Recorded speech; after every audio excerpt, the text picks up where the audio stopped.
El Cato Podcast con Gabriela Calderón y Marcos Falcone. Hola a todos y bienvenidos una vez más a un episodio del Cato Podcast. Mi nombre es Marcos Falcone, yo soy analista de políticas públicas para América Latina del Instituto Cato. Nos acompañan hoy, como siempre, Gabriela Calderón de Burgos, que es Fellow en Estudios Latinoamericanos del Instituto Cato. Nos acompaña desde Guayaquil, Ecuador. Nos acompaña también Ian Vázquez, que es vicepresidente para estudios internacionales del Instituto Cato desde Washington, en Estados Unidos. Y nos acompaña también, por lo menos desde el área de Washington, no sé bien en qué lugar, Carlos Luis Martínez, que es un fellow en movilidad social del Artsbridge Institute, licenciado en economía por la Universidad de Rockford y PhD candidate en economía también de la George Mason University.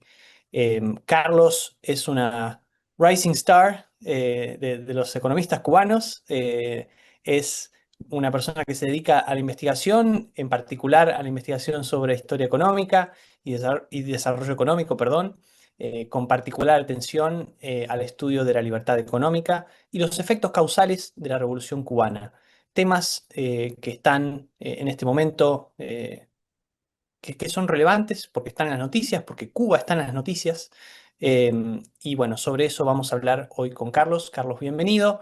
Tenés una experiencia personal, quisiera empezar de esta forma, ¿no? Que es particularmente rica, ¿no? Porque los testimonios más comunes acerca de lo que pasa en Cuba o lo que pasó en Cuba son o de cubanos exiliados o de cubanos americanos que han vivido siempre en Estados Unidos o de cubanos que han logrado escapar hacia los Estados Unidos, pero que habían nacido en Cuba. En tu caso parece que sos un poco de todos, ¿no? Un poco de todos esos casos. Entonces, Carlos, para empezar, cómo vive una persona como vos, cómo has vivido en tu vida, ¿no? La diferencia entre vivir en Estados Unidos y vivir en Cuba. Muchas gracias, Marcos, primero por tenerme acá. La verdad es que es un poco complicado mi situación porque es un poco más particular. Yo nací acá, mis padres pudieron optar por una lotería de visa y venir acá. Y por el año 2007-2008, ellos toman la decisión de irse para Cuba. Las razones usualmente que ellos me han dado han sido de una cuestión primero por la recesión de 2008 y otra por las reformas que supuestamente ellos pensaban que Raúl iba a hacer a la economía una vez ya Fidel habiendo delegado. Y estando en Cuba, uno evidentemente ve el diferencial enorme que hay en estándares de vida. Por ejemplo, una cosa que a mí me impactó más de haber estado acá y haber estado allá es el tiempo que uno tiene que gastar buscando comida. Es decirlo, nunca, usualmente uno aquí va al mercado y se dedica, por ejemplo, 1 hora, 2 horas, a lo mucho 3 horas si el mercado le queda muy lejos, y compra y hace la canasta la semana entera. En cambio, el cubano tiene que gastar prácticamente entre 5 y 10 horas semanales o incluso más teniendo que buscar los alimentos. Muchas veces los alimentos no aparecen, o si aparecen, aparecen a unos precios prácticamente imposibles de comprar. Entonces, eso es una particularidad muy, muy importante. Lo otro es el nivel de censura que vive el propio cubano, ya sea por los propios vecinos o por incluso las asociaciones de vecinos que se llama ya CDR, los Comités de Defensa para la Revolución. Hay una represión enorme, tanto dentro de la casa como fuera de la casa. El cubano usualmente tiene mucho miedo a hablar, sobre todo en términos políticos, en términos evaluativos, de decir si las cosas están bien o están mal, por miedo a la represión, por miedo a que cualquiera pueda emitir un comentario al respecto y uno pagar las consecuencias. Y eso evidentemente es un impacto enorme, porque acá uno puede básicamente escribir lo que le aparezca de quien sea y nadie recibe una penalidad alguna, ¿no? O sea, aquí nadie mete preso por hablar. Eso es otro impacto enorme en la diferencia. Y por último, yo creo que el más interesante es en términos de prospecto. Yo soy de los más jóvenes de mi generación y entonces nosotros siempre veíamos con bastante escepticismo cuando estábamos en Cuba el futuro que uno pueda tener. Usualmente, por ejemplo, siempre se decía, oh, es mejor que empieces un negocio, es mejor que seas taxista, es mejor que trabajes en el turismo, en vez de, por ejemplo, qué sé yo, dedicarte a ser doctor, médico, profesor o incluso empresario, no sé. Pero usualmente había mucha represión en términos de cómo uno llegaba a poder ser exitoso. Tú te has dedicado a estudiar Cuba, que no es nada fácil, desde una perspectiva económica, ¿no? Donde hay ciertos retos, como por ejemplo eh, el hecho de que hace falta datos. Entonces, dinos de qué se trata tu trabajo en general y en general cuáles son tus retos a la hora de estudiar y de escribir qué es lo que pasa adentro de Cuba. En términos de mi trabajo, yo puedo dividirlo en dos, el tema histórico y el tema moderno. En términos históricos, una de las cosas que usualmente pasaba es que, por ejemplo, uno solía dar opiniones sobre el impacto de la Revolución cubana en indicadores. Pero al final del día lo que pasa es que esa es una opinión, ¿no? Yo creo que la revolución causó esto. Yo creo que se movió aquella variable. Pero es difícil tratar de establecer algún tipo de causalidad entre el evento y la consecuencia. Lo que había en aquel momento era usualmente comparativas entre países. Cogemos países que son muy similares a Cuba, sea por demografía, por ambiente, por cultura, por temperaturas tropicales, lo que fuese, y analizamos indicadores. Pero nuevamente, hay un elemento muy arbitrario en tratar de designar que Cuba se parece a Chile o Costa Rica, Guatemala o Dominicana.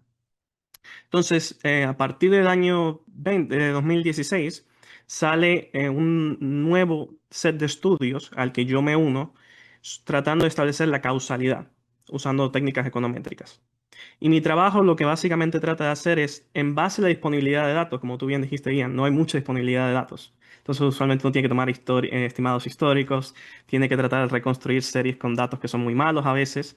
Trata de establecer el impacto de la revolución en un indicador en particular. Por ejemplo, la tasa de mortalidad infantil, el analfabetismo o el medio ambiente. ¿Ya? Estos son trabajos que muchos de ellos están bien documentados, pero que no han podido establecer esa causalidad. Entonces, lo que mi trabajo hace a nivel histórico es tratar de establecer esa causalidad midiendo el impacto de lo que hubiese ocurrido si la revolución no hubiese pasado. Tomando un promedio de países, por ejemplo, que son latinoamericanos o caribeños y tratar de estimar ese efecto. A nivel moderno, como de tiempos más cercanos, como tú bien dijiste, el problema siguen siendo los datos. Sobre todo porque Cuba tiene varias formas de cambiar los datos. Por ejemplo, reclasifican muchas veces indicadores, que usualmente podemos, si quieres después meternos en esto, que nosotros tomamos muy comunes, pero ellos lo toman de manera muy rara. Hay incentivos además a mentir sobre la emisión de datos. Ciertamente, si tu trabajo depende de ello, uno espera que los burócratas del bajo mando tengan que mentir y reportar malos datos si con eso conservan su trabajo. Y por último, si hace falta, suprimen datos. Hay muchos datos que están suprimidos en Cuba. Por ejemplo, el índice de desigualdad. Si yo fuese una revolución comunista, lo que más me encantaría es reportar qué tan igualitario es mi país. Y sin embargo, Cuba no reporta su índice de desigualdad al Banco Mundial. Entonces, también existe ese tipo de represión donde dicen, ok, si la serie no me conviene o el dato no me conviene, aún con todo lo que yo pudiese hacer, la suprimo. Y mi trabajo trata de ver si yo puedo estimar eso. ¿Cómo se puede tratar de estimar eso a través de distintas vías que sean, ya sean doble verificando con otra fuente o a través de imágenes satelitales y cosas por el estilo? Yo tengo una pregunta acerca de algo relacionado a las cifras que tú estás viendo, ¿no? Y es algo que creo que para los que nos escuchan que son más jóvenes, algo que también veo que tú lo repites en lo que escribes en tu Substack, que por cierto se llama Cubanomics, me parece súper interesante. Tú siempre hablas de diversos indicadores en los que Cuba durante la década de los 50 era muy destacada. Digamos, para quienes conocemos un poquito de la historia de la revolución, como que ya se sabe esto, pero para la gente más joven esto debe ser algo muy sorprendente, o sea, ya no hay esa imagen de esa Cuba, tal vez viendo El Padrino, la película, esas escenas que se ve esta Cuba con estos casinos y las fiestas y todo, algo se ve por ahí, pero lo que ha quedado es este relato de, bueno, una Cuba en decadencia bajo una dictadura. Pero lo que tú mencionas en el Substack es interesante porque son muchos indicadores en los que se destacaba con creces. Entonces, no sé si nos puedes contar un poco de esa Cuba. Sí, evidentemente Fidel Castro, en numerosos discursos que él dio, hacía la afirmación que la revolución era necesaria.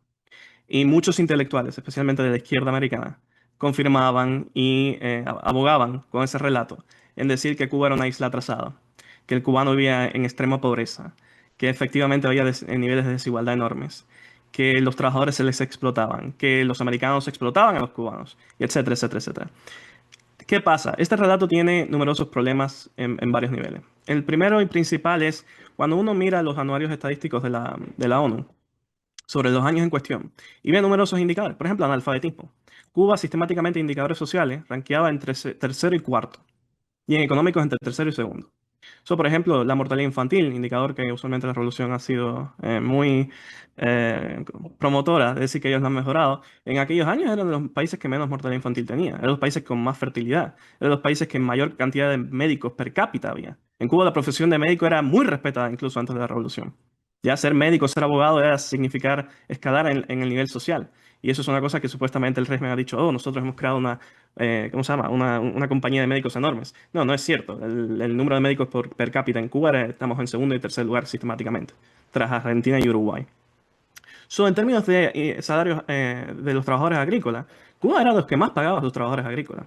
Recordemos muchas veces que en muchas economías sudamericanas había un desempleo crónico, porque no se podía encontrar muchas veces trabajo, ya que los sectores no estaban tan diversificados, lo que fuese, y muchas veces parte del año ellos tenían que buscar formas de ganarse la vida. En Cuba los salarios agrícolas eran tan altos que incluso daba para pagarse entero el año.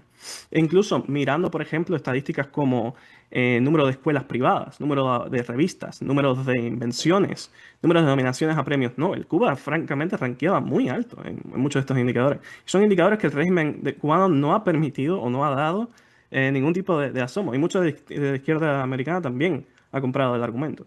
De modo que cuando uno analiza eso, y entonces analiza también el entorno social, dice, este país está lejos de ser, ¿cómo se llama?, de ser pobre. Incluso dos misiones, una del informe Truslow por el Banco Mundial y otro informe más que hace el Departamento de Estado acá en el año 55 sobre la calidad de negocios o cómo hacer inversiones en Cuba, ambos dicen, nosotros nos quedamos francamente sorprendidos con las oportunidades de consumo que tiene el cubano.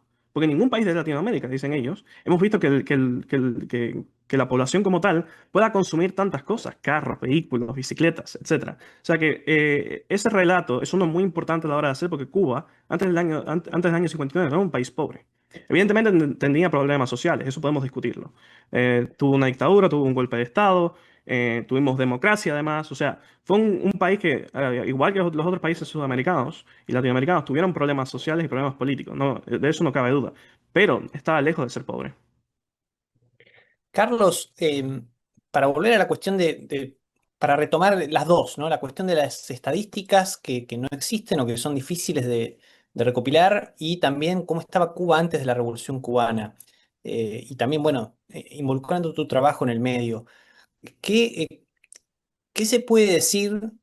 ¿Cuáles son los resultados de ese trabajo, ¿no? De decir, bueno, de medir el impacto de la Revolución Cubana en ciertos indicadores, ya sea en términos de desarrollo o incluso en crecimiento económico, y si se puede hablar de un impacto, supongamos, de una sola vez de la Revolución Cubana, o, claro, porque en realidad ya lleva varias décadas, ¿no? Si ese impacto se ha ido agravando con el paso del tiempo, o fue peor al principio y después se quedó estancado.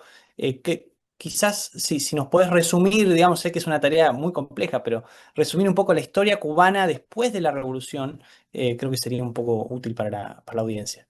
Después de la revolución, usualmente los historiadores económicos de Cuba suelen hablar de ciclos, de apertura y cerrado. Francamente, hablar de apertura económica antes del año 92 en Cuba es difícil. La economía se nacionalizó, se estatizó completamente. Ya para el año 68, el único sector que aún había un poco de margen para operar y era porque tenías un sistema de cooperativas coercionado a los campesinos a unirse, era el sector agrícola, donde el 75% de ese sector el Estado era el dueño de él. ¿Ya? Todos los demás sectores estaban cercanos al 90 y el 100%. Educación, banca, industria, producción, servicio, etcétera. Hablar de sistema de precios en esa economía hasta el año 92 no tiene mucho sentido. Además, estamos hablando de una economía en donde además sufriste varias oleadas de inmigración. ¿Ya? No solo tuviste la inmigración del 59, tuviste varias inmigraciones, especialmente cada vez que ellos querían cerrar la economía, e incluso en épocas donde veíamos que que las economías soviéticas tendían a abrirse. Por ejemplo, en los años 80 ya se empezaba a ver un poquito más de jugada con los precios o cuasi precios por parte de los contables de las empresas estatales.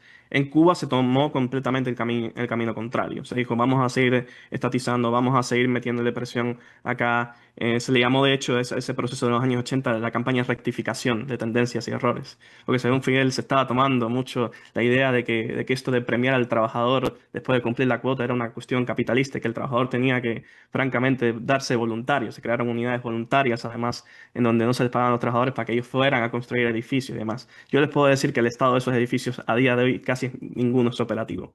Entonces, estamos hablando prácticamente de una irracionalidad económica enorme por parte de la revolución. Lo otro es, de los estudios causales que tenemos, el impacto que ha tenido es enorme.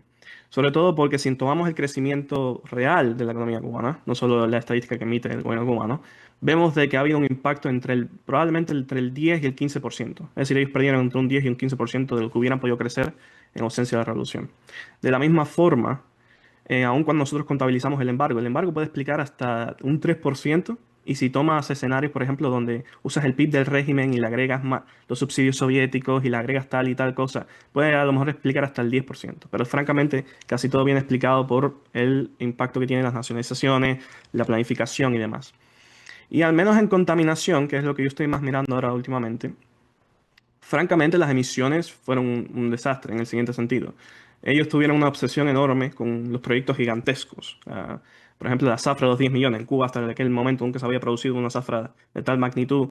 Y entonces terminan destruyendo todos los sectores. La productividad de todos los sectores que venían creciendo, supuestamente hoteleros y demás, es completamente destruida porque tienes que traer toda esta fuerza laboral a un campo. O sea, usualmente uno se imagina, que sé yo, profesores o gente que haya trabajado en bares o que sé yo, trabajando en el campo, uno no tiene experiencia. Yo, francamente, cortando caña, nunca he tenido mucha gentileza a la hora de querer ir a trabajar al campo. Entonces, cuando uno mira eso, tú dices, wow, esto es una burrada, lo mires por donde lo mires. O creer, por ejemplo, crear un campo cafetero fuera de La Habana, cosa que nunca se había hecho. O sea, no solo que tenías ausencia de precio y por lo tanto no podías distribuir los recursos adecuadamente, ¿no? Y asignarlos como corresponde, sino que además tenías esta obsesión de crear proyectos magnánimes, porque evidentemente eso, desde el punto de vista del legislador, le supone una compra de popularidad enorme, ¿no? Primera vez que se produce 10 millones y demás. O desviar el curso de los ríos porque quieres que ciertas provincias que son un poco más desérticas puedan tener más agua, pero eso evidentemente destruye mucha diversidad.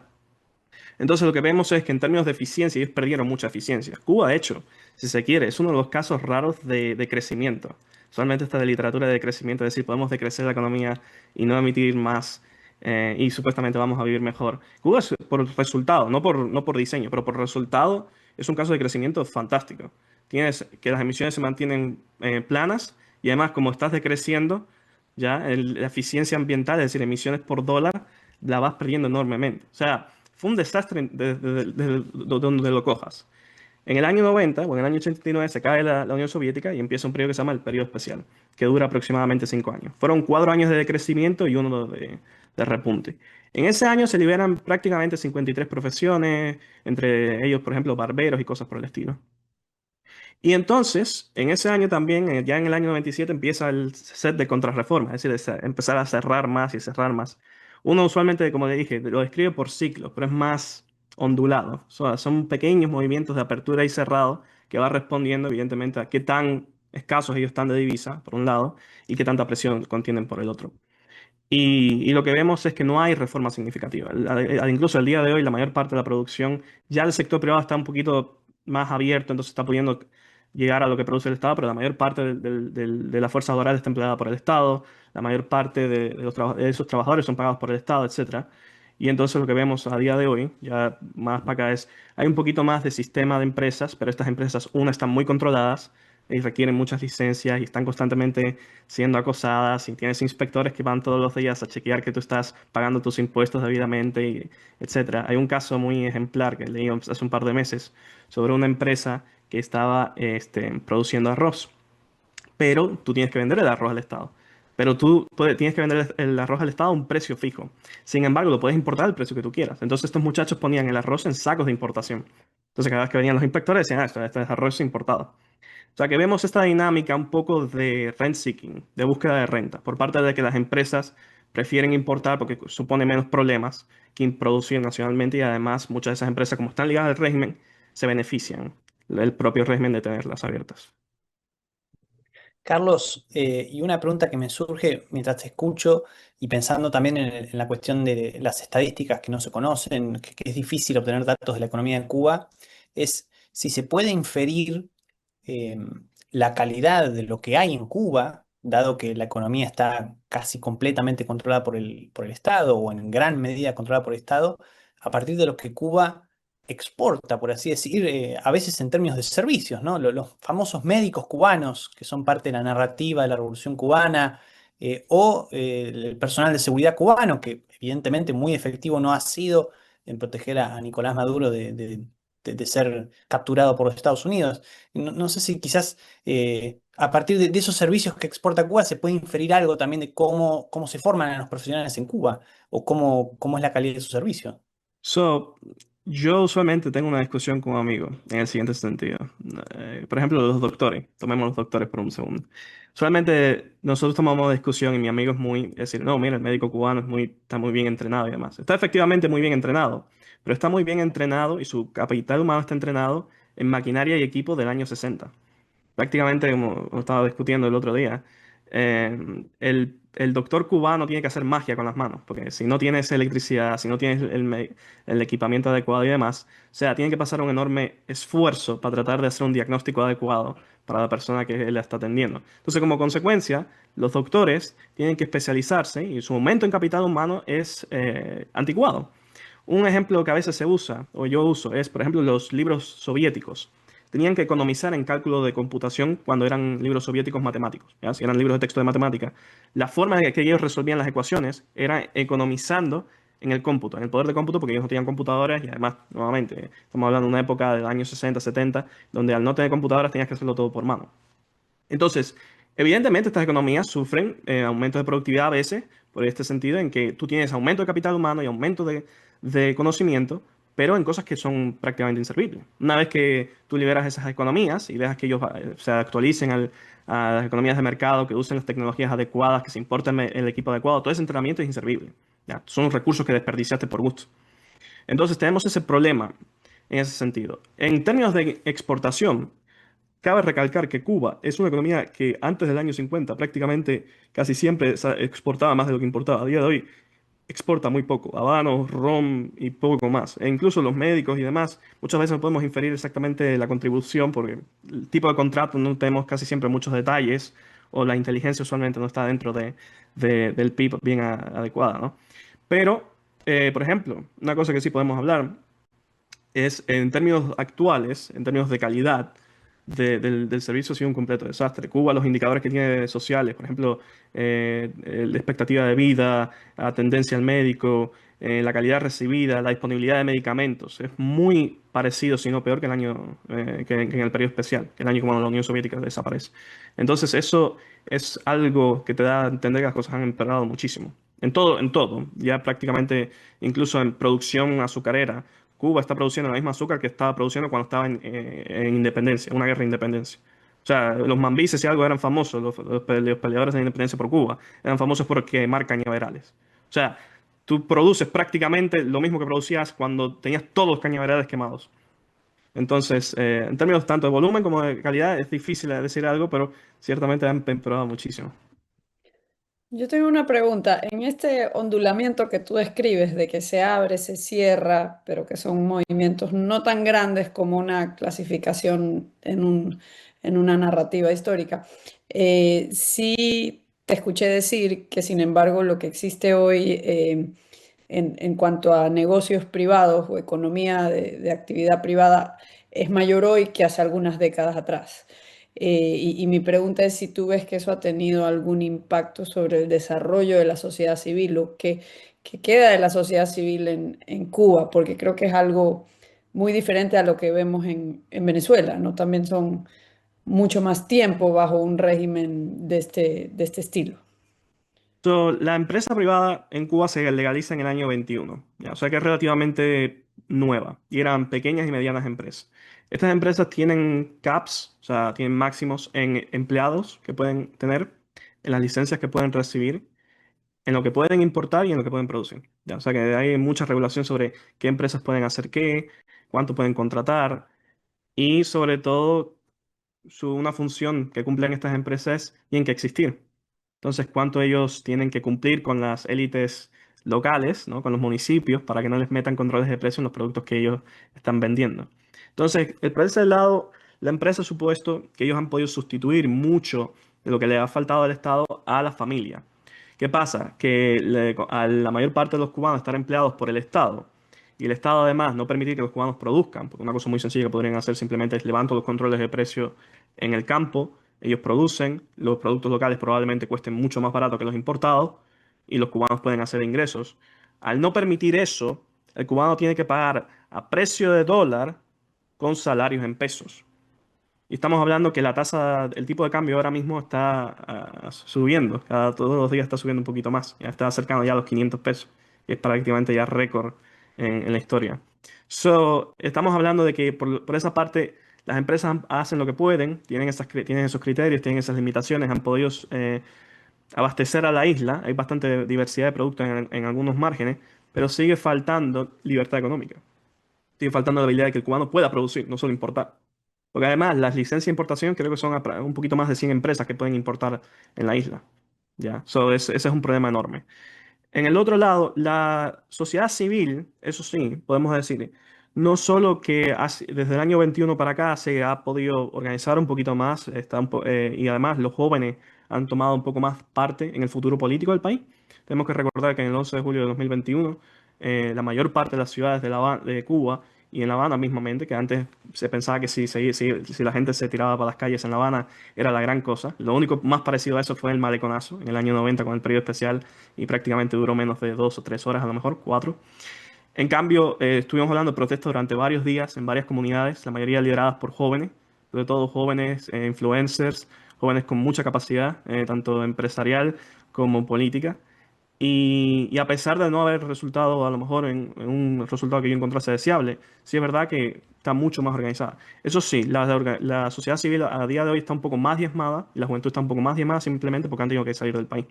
Estamos hablando que Cuba perdió un poquito más del 20% de la población si tomamos estimados independientes.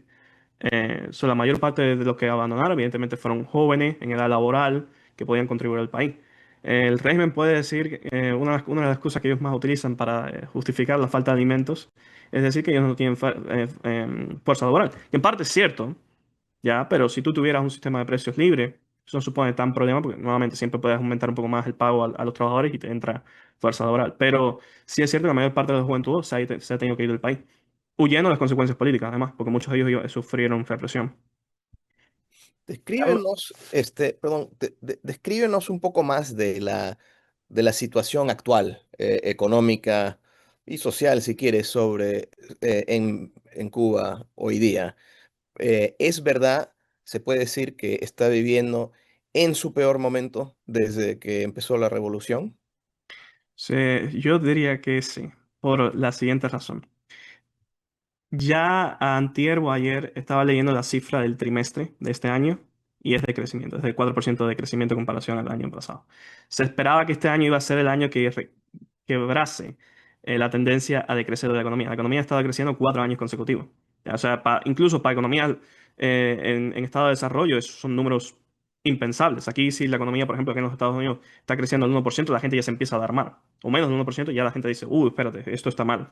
En cambio, en Cuba llevan 4 años decreciendo incluso con los datos que ellos emiten.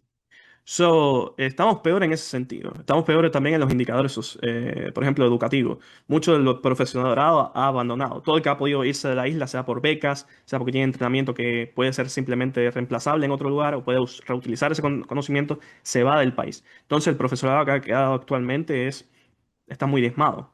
Incluso muchos jóvenes tienen que dar clases con licenciaturas y demás porque es la única forma de poder dar clases. Ayer incluso se estaba diciendo que probablemente las clases se cancelen por el resto del año, a lo mejor por la falta de combustible y energía, porque tienes que tomar medidas de contingencia por las medidas tomadas por la presidencia. Y además la actividad empresarial en Cuba puede hacer muchas cosas, pero francamente, si tú importas unos alimentos, se te va la electricidad por prácticamente 24 horas, ya para el día siguiente, si no tienes generación eléctrica, los alimentos se te echaron a perder. No hay forma ni de transportarlos, ni almacenarlos, E incluso estamos hablando de que muchas comunidades no ven casi la electricidad, ven a lo mejor 1 hora, 2 horas, tienes que hacer lo más que puedes, cocinar lo más que puedes, tomar, incluso bañarte, porque las pompas de agua, las pipas de agua, raíces, funcionan con energía eléctrica. Entonces, si se te va la electricidad, no solo que no puedes cocinar, no solo que no puedes ver televisión o lo que fuese, no te puedes bañar, no puedes usar agua, no puedes tomar agua. ¿Ya? Y muchas veces incluso, estaba viendo ahora mismo la encuesta de seguridad alimentaria en Cuba, el 70% de la población no puede tomar agua directamente de la llave. Tiene que hervirla, tiene que echarle líquidos o productos o químicos porque está contaminada.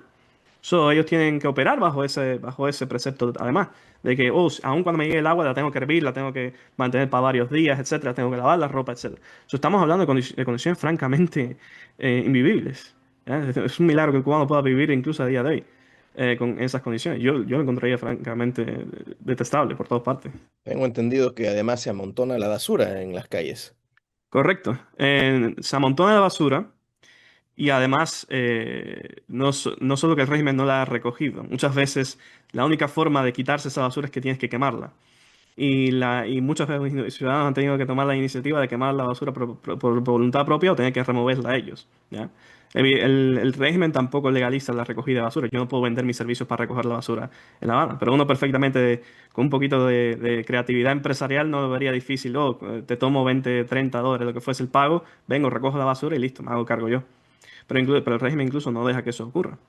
Y eso ha sido causante del brote de epidemias que está viviendo la isla. La isla está viviendo un brote de epidemia muy difícil ahora mismo. Está teniendo que lidiar con 3 enfermedades cuyos diagnósticos y síntomas son muy parecidos entre sí, con un sistema médico prácticamente cayéndose a pedazos y no teniendo medicamentos. La mayor parte de los medicamentos que tú puedes conseguir los tienes que conseguir por importación.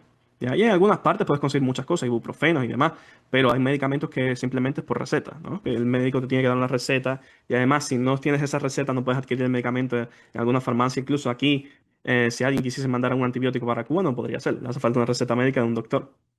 ¿Ya? O sea, que ellos están muy condicionados, muy limitados, incluso en la importación de medicamentos. O sea, puedes importar medicamentos que no requieren regulación, pero estamos hablando de cosas tan básicas como antibióticos, que tengas que pedir permiso para a un país para poder importarlo es difícil. El tema monetario, digamos, lo que tú estás hablando de es digamos, el día a día, ¿no? Tener que pasar horas en una cola para obtener alimentos y la complicación de 2 horas de electricidad para poder bañarse, cocinar, hervir el agua. Pero detrás de esto también hay un tema monetario. Tú hablabas de cobrar en una moneda y luego conseguir cosas en otra moneda. ¿Nos puedes explicar un poco cómo funciona eso? ¿Cómo es el fenómeno esto no es raro en América Latina, pero hay una especie de dolarización espontánea también por la dependencia de las remesas, me imagino? ¿Nos puedes contar un poco cómo lo viven en Cuba? Correcto. El dólar siempre tuvo una importancia histórica en la economía de Cuba. La economía de Cuba era prácticamente antes del 50, el dólar funcionaba a paridad con el peso. Cuando llega la revolución, el dólar es prohibido. Si te pillaban en la calle con $1 o demás, te metían preso. Después se permitió un cierto mecanismo de permitir que el envío de remesas, ya por el cercano al año 80, donde los familiares enviaban dólares y ellos podían comprar cierto tipo de cosas que el Estado vendiese en dólares. Y ya para el año 95 más o menos se crea la división monetaria. Se hace una división monetaria entre peso cubano y peso convertible cubano. O a veces en Cuba se le decía en la calle chavito.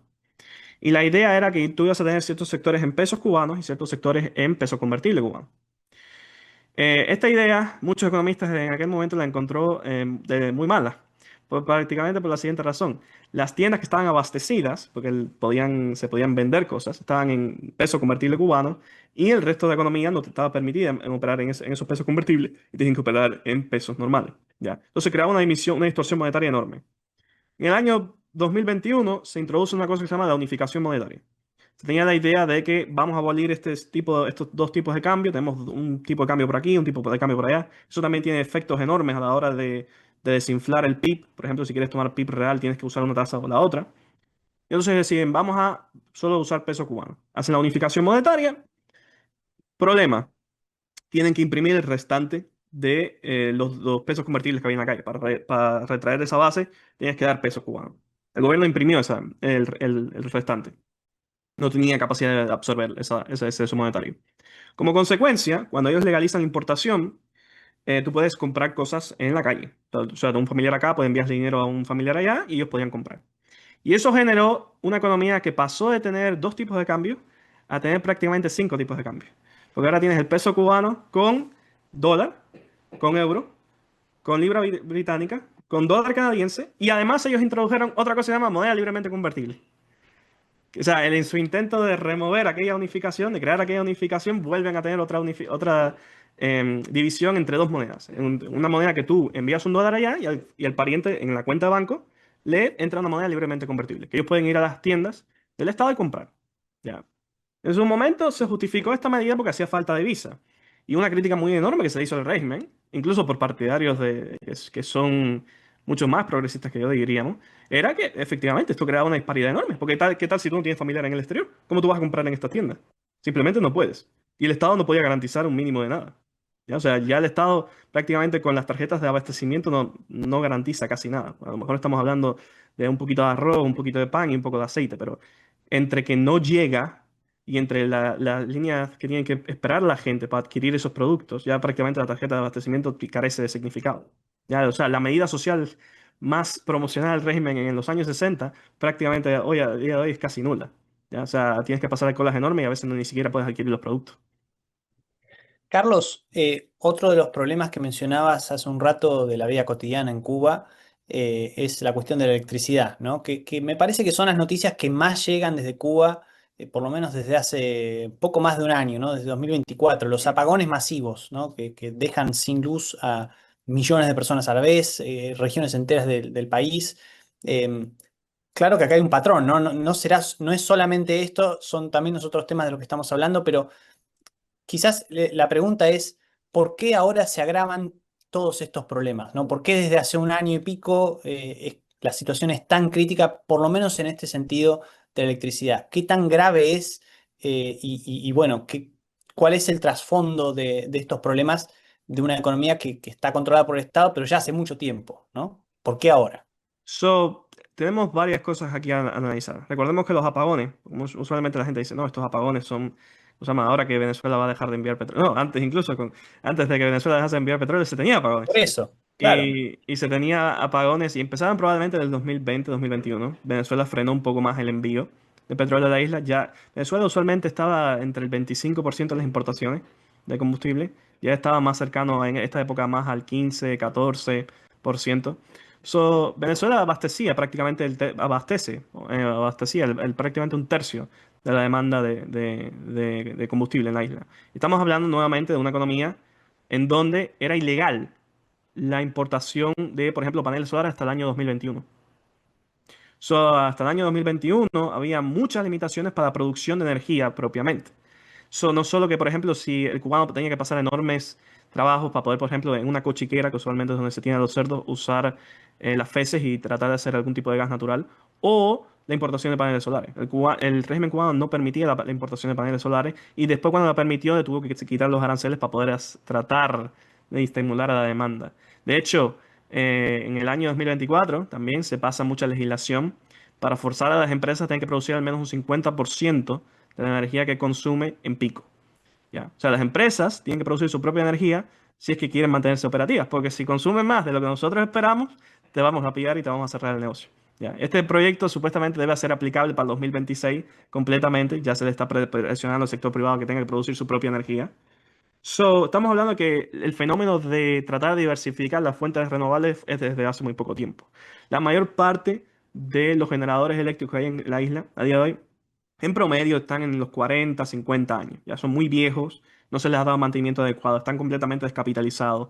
La infraestructura eléctrica, a lo mejor con la diferencia de alguna planta, creo una planta de tecnología japonesa, la mayor es soviético. Y se le ha dado un mantenimiento muy poco, se le ha dado muy poco mantenimiento. Entonces no se le ha podido hacer reemplazo a los generadores y además el régimen cubano ha dicho muchas veces que es por culpa del embargo. Bueno, eso puede ser en una parte, pero también tenemos que recordar algo. El régimen cubano puede comprar combustible donde ellos quieran, pero el problema es que no pagan. ¿Ya? La razón para aquí en los Estados Unidos por la que no se les permite, usualmente las empresas no dan créditos a Cuba, y en otros países que no se les dan créditos a Cuba, aun cuando ellos no tienen sanciones comerciales, es porque Cuba no paga sus promesas. tiene que pagarlo todo de frente. Y entonces eso evidentemente en un país en donde está teniendo todos estos problemas monetarios, económicos, estructurales, sociales, no tiene recursos para poder pagar directamente. Entonces eso ralentiza mucho más el tema del consumo eléctrico. Y además, no solo que es muy contaminante, ¿verdad? Las plantas de por sí son viejas, son contaminantes. La producción de barriles en Cuba tiene un tipo de producción, creo que son aproximadamente, según los estimados, 40.000 barriles, ¿ya? Pero ni de lejos ellos pueden satisfacer la demanda nacional. Entonces, más o menos las personas en Cuba tratan de ver y cómo lidiar con esto. Usualmente se compran baterías para cargar durante las horas que tienes electricidad, que a veces, como te dije, algunas comunidades son de 1 o 2 horas o incluso pueden pasarse 24 horas y no ver la electricidad. O compras paneles solares. Pero los paneles solares, digamos, uno puede tener un panel solar para ahorrar un poco más en la factura eléctrica, para tratar de generar un poco, pero nunca va a poder abastecer una planta eléctrica. ¿Ya? O sea, y si no permites que ellos tengan la capacidad empresarial para poder generar esta energía eléctrica, tampoco los vas a abastecer. Ellos tienen granjas solares que cubren un Pero poco, pero si tienes tu propio generador, tú necesitas tener diésel y me imagino que ahí el otro problema es abastecerte de diésel para el generador propio. claro, los generadores propios, los generadores que requieran combustible, vas a tener que pasar mucho trabajo. Solamente hay unas aplicaciones que tienes que meterte en una cola y te dan un numerito en la cola. Y entonces cuando llega ese número en la cola, vas, y llenas un poco de combustible, pagas y te vas, ¿no? Pero entonces mucha gente se queda a la espera perpetua de llegar a la cola. Entonces está ese problema. Pero incluso, supongamos que tú tuvieses los paneles solares. Nuevamente, los paneles solares pueden a lo mejor abastecerte un poco, te pueden ayudar a cocinar un poco o te pueden ayudar, qué sé yo, a ponerle energía, algún tipo de pozo, pero no van, o sea, o sea, es una economía de autarquía prácticamente. Tú tienes que abastecerte tú mismo. Esa es la definición de la anti-especialización del trabajo, ¿no? No tiene sentido. Cuéntanos un poquito sobre el famoso sistema público de salud, que siempre se describe como uno de los grandes triunfos de la revolución, pero creo que la realidad es muy diferente, es muy distinta.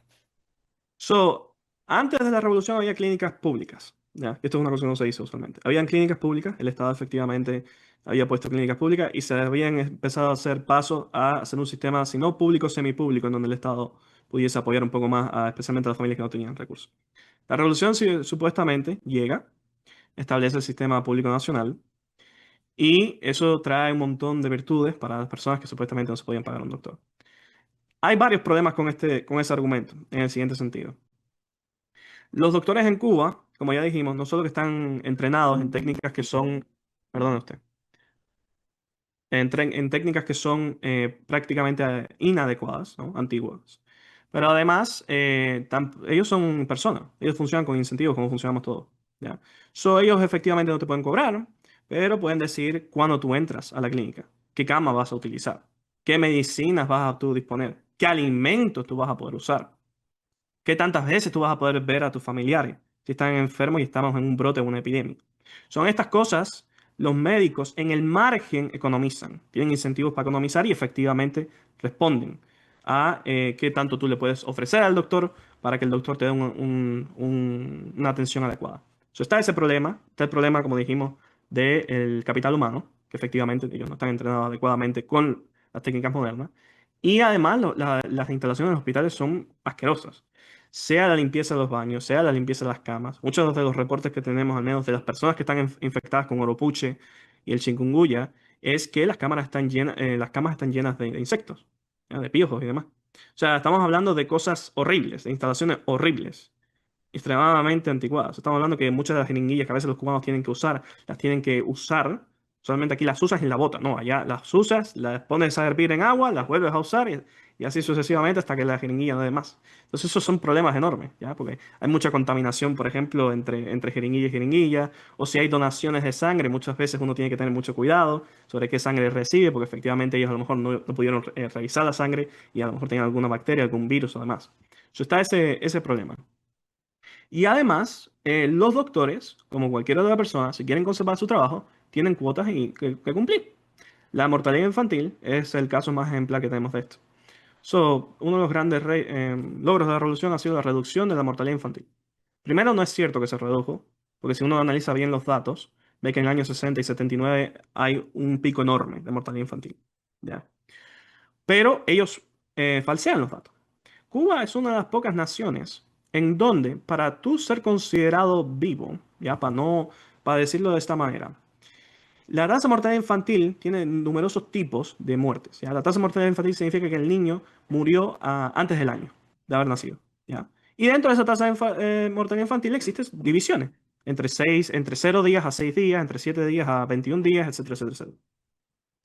Cuando tú analizas, por ejemplo, los niños que han muerto antes de nacer y los niños que murieron a una semana, y usualmente en la mayor parte de los países de Latinoamérica, esa división es muy cercana entre 1 y 3.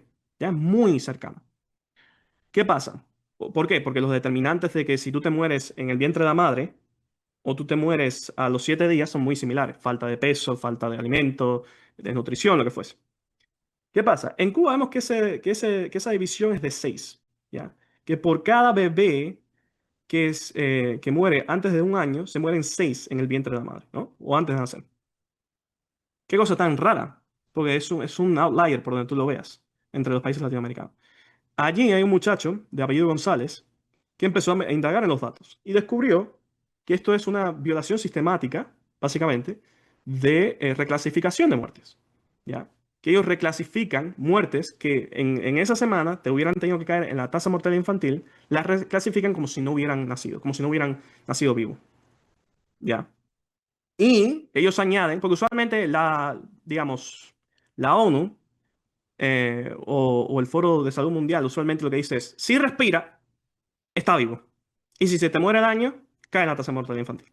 En Cuba, tiene que respirar, tener más de 22 semanas y tener más de 500 gramos. Si esas condiciones no se te da, es como si ellos hayan nacido muertos. Entonces, sistemáticamente reclasifican muertes. Y además, en embarazos de alto riesgo, tenemos reportes y testimonios, en donde las madres se las incentiva, especialmente si ellos creen que es de alto riesgo, a que aborten, a que no traigan al niño. Y eso artificialmente también reduce la tasa de mortalidad. De hecho, Cuba es de los países que las tasas de aborción son las más altas del mundo. ¿Ya? O sea, cuando una persona mira esos datos, si no conoce el contexto en donde se están emitiendo los datos, dice, oh, esto es un paraíso fantástico. Las mujeres pueden abortar cuando deseen y además la mayor parte de los niños que se traen al mundo nacen. Pero en ese contexto, usualmente a las madres se les fuerza, se les obliga, se les incentiva, se les sugiere que aborten. Porque el doctor depende también de cumplir con un objetivo. Si tú no cumples con los objetivos del hospital, te sacan. Ya, al final del día. Entonces, Geloso y Ben Powell hicieron una serie de artículos en donde ellos documentaban esta práctica con esos datos. Y al menos eso es lo que podemos inferir por el tipo de reporte. Pero incluso ya aquí vemos nuevamente muchas cosas. Se piensa que cuando tú quitas el sistema de precios, ya la gente mágicamente se va a volver ángeles. Y no, la gente economiza en otros márgenes que probablemente encontremos menos deseables. ¿Ya? Que yo tenga que pagar el doctor, a lo mejor es un poco mejor que yo tenga que esquipearme toda una cola dándole distintos tipos de ofertas de cosas al doctor. Me explico. La competencia de precios usualmente es más deseable desde el análisis económico. Carlos, todo lo que describís suena como una pesadilla, la verdad, para los cubanos. E imagino que también debe ser feo para vos saber tener que hablar de estas cosas sobre tu propio país. Y son muchas, ¿no? Son muchas cosas que funcionan mal a lo largo de mucho tiempo, muchas prácticas institucionalizadas de corrupción, más allá de los problemas de coordinación básicos, de no tener precios, de no tener una economía de mercado.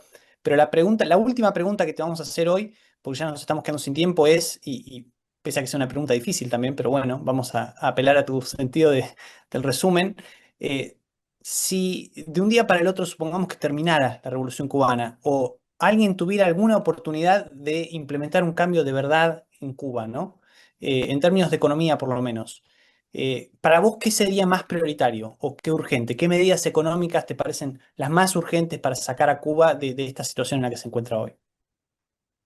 Eh, Murray Rothbard, tiene un paper que se llama Cómo desocializar y no desocializar economías. Y yo prácticamente comparto mucho con él en el siguiente sentido.